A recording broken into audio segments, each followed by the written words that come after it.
Welcome back. I have been using borrowed money to make more money since 2022, and that is how I grew a $580,000 portfolio in just 4 years. And I am about to show you exactly how I did it. So back in 2022, I had about $20,000 cash, and I had a paid off car, and I just saw an Instagram reel from Damon from Shark Tank talking about how rich people never sell stocks and they borrow against them, avoiding capital gains tax, letting their money compound and grow forever, and using this to buy businesses, more stocks, real estate, and other assets. Now, I knew you could do this with real estate, but I didn't know you could do this with stocks. So this sent me down a rabbit hole, and I ended up using M1 Finance, who at the time ended up offering a 2% interest rate. Let me show you exactly how I did this. Back in January of 2022, I bought the 20,000 I had told you about, and then I started buying almost immediately after. I bought 7,000, I bought 4,000. A few days later, I bought 9,000, and that was the entire 20,000. And then I started to borrow money to buy even more. So I borrowed, say, 7,000. Then I borrowed 8,000, I borrowed 10,000. Now, an example of exactly how I was able to do this was, let's say you start with $5,000. Most brokerages will let you borrow at least 50% of your total investment as long as it's over $2,000. So if you put in $5,000, you could then borrow and then buy again with $2,500. Now you could also use this money outside of your brokerage and you could use it for something else. But the most practical use is to buy shares when they're at a lower price. And then you have the ability to borrow and buy again with, say, half of that new value. And then you can use half of that new value to borrow and buy even more shares. Now, this is exactly what I kept doing, where you keep seeing that I buy just a few days later with many thousands of dollars more. And I had also put in money from a paid off car. So I had an $18,000 loan from my paid off car. And I invested the 18,000 where I was then able to borrow 9,000, buy more shares, then borrow 4,500 and buy more shares, and then borrow 2,250 or whatever and buy more shares. And I kept on doing this. And that's what allowed me to go from, say, $20,000 cash to $100,000 in just a matter of 2 months. Now, after this, I had been out of money and I just kept dollar cost averaging through the entire bear market of 2022. Let me show you what that bear market looked like. My main position and anchor at that time was VGT, which I now own over $400,000 worth. Back in 2022, in say December or January, the market was at all-time highs. And then the entire year until we hit 2023 was a bear market. And I had bought on the way down, like you saw in January, and I bought in February, and I had used up most of my money by the time we got to March. And then I just kept buying by dollar cost averaging with money that would come in. And I just bought as much as I could. I didn't do this as well as I could have. In 2025, I did a much better job. I waited until the market went down even further, and it did go down faster, which made it easier. But during this dip, which was only about 4 months, I had bought over $100,000, and I did this with margin.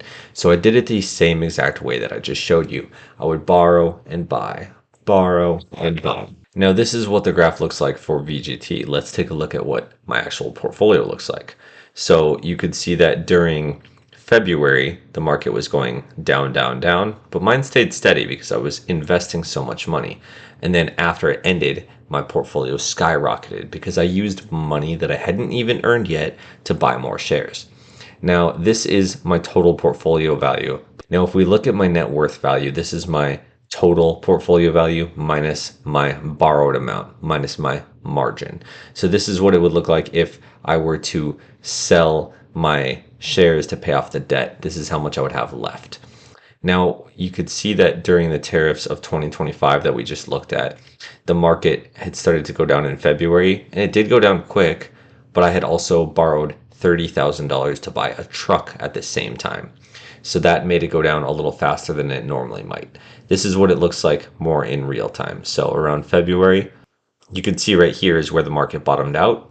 And then you could see right here is where I had borrowed money to buy a truck, and the graph went down quickly again. And I did buy as much as I could during the entire time. And then when it had gone up, again, this is what it looks like when it had gone up. Now in November, the S&P 500 had gone down about 5% and VGT had gone down about 10 to 12%. And this is what that looks like in real time here. You can see that it did go down a little bit, but I bought on the way down and I bought about $25,000 worth. Now, in most scenarios, I don't like to use any debt until the S&P 500 has gone down at least 10% or more.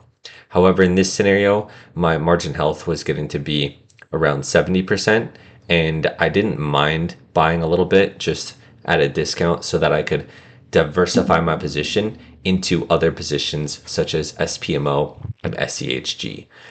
The reason that I did this was that I own so much in the tech sector. VGT is 98% technology, and SPMO and SEHG do have some holdings outside of the tech sector, which helps diversify me if the market does go down. I'm not just all in on tech if the market does go down. The other reason that I didn't mind buying right now with some margin, even though it didn't quite meet my criteria that I would normally buy, is that in the next say 6 months, I will be selling a rental property and I'll be getting maybe anywhere from $60,000 to about $90,000 that I can use to then maybe pay down margin or to reinvest. So I will have a large influx of cash that I didn't necessarily have right now that I know is coming soon. So since the market was going down, I saw it as an opportunity to pick up more shares at a discount. Now let's look at what this looks like in practice. Now I did just write Borrowing Your Way to Wealth, which is in my Millionaire Playbook pack. And in here, it talks about how important it is to invest money earlier rather than later. In the book, I used $20,000 as an example. Now let's just use $10,000 as an example. Let's say you're 22 years old. Now let's say that until you were 35 years old, you get a hold of $10,000 with borrowed money. Let's say that you have a paid off car and you're able to borrow $10,000 from that paid off car to invest in the market. And let's say that you earn a 12% return. Your $10,000 would have turned into $47,200. Now, by the time you're 50 years old, it would have turned into $280,000. And by the time you're 65 years old, that one-time $10,000 investment at 22 years old would have made you worth over $1.6 million. Now, of course, this doesn't take into account the interest that you pay with that loan, but here's the thing is when you have that $10,000, all of those dollars compound for the entirety of the loan. Yes, it's going to cost you some money. So let's say it costs you 7%. It would be paid off in probably about 5 years. So we'll say you're 27 years old. You could just subtract $14,000 from the $1.6 million, and that's how much it costs you. That is a trade I would make every single day of the week. This is why I'm not afraid to use borrowed money. This is why you can borrow your way to wealth and you can get extremely wealthy. If you're already past 50 years old, you can still use this. It's just much more powerful the younger you are.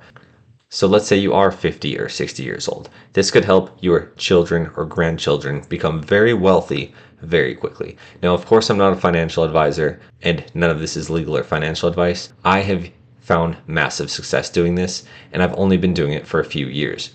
I've only been doing it since 2022 and I have since grown almost a $600,000 portfolio through several ups and downs. With this portfolio, I had gone through the 2022 bear market, I had gone through the tariffs, and I have come out with over 84% returns and a $205,000 profit. Now, to see how well I've actually done, let's compare my portfolio to the S&P 500. Year to date, I have beaten it by 5%. The last year, I have beaten it by about 7%. And since 2022, I have beaten it by almost 20%. Not too bad. This is why I'm not afraid to use borrowed money. Now, ETFs are not all created equally. You need a powerful anchor ETF in your portfolio, and you should not use this with any individual stocks. You should not day trade with this. I write all of the rules that you shouldn't use in Borrowing Your Way to Wealth, as well as in my other ebook, Money Isn't Real. I also go over the benefits of anchors, why they're so important, and why you need to decide which anchors would be a good fit in your portfolio. I also describe what is important to look for in an anchor. The anchors that I personally think would be a good fit for my portfolio would be VGT as my primary position. However, I have so much concentration in VGT and the tech sector that it's now time for me to branch out. So I'm also starting to add the positions in SPMO as my second largest future position. And my third position would be SCHG. And then I own VOO, which I would treat as more of a bond. Now, the reason I don't actually buy bonds is because I'm only 33 years old and I have such a long time horizon to invest that it doesn't make sense. It underperforms the S&P 500 by such a large amount that the underperformance over a long period of time would cost me so much money that it's not worth doing. It's better to go through all of the ups and downs and buy the dips with stocks and with borrowed money over the course of the next 30, 40 years, and I will be far, far more wealthy by never owning any bonds.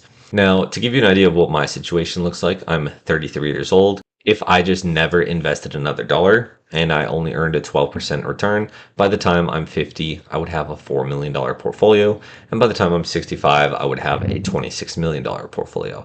This is the power of borrowed money.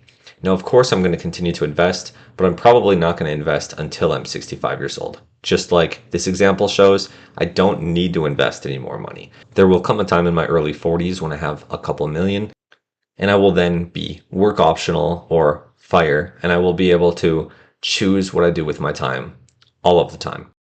If you found some value here, make sure to check out part 2, which will be titled Borrowing Your Way to Wealth, and I will be posting that on December 6th. See you next time.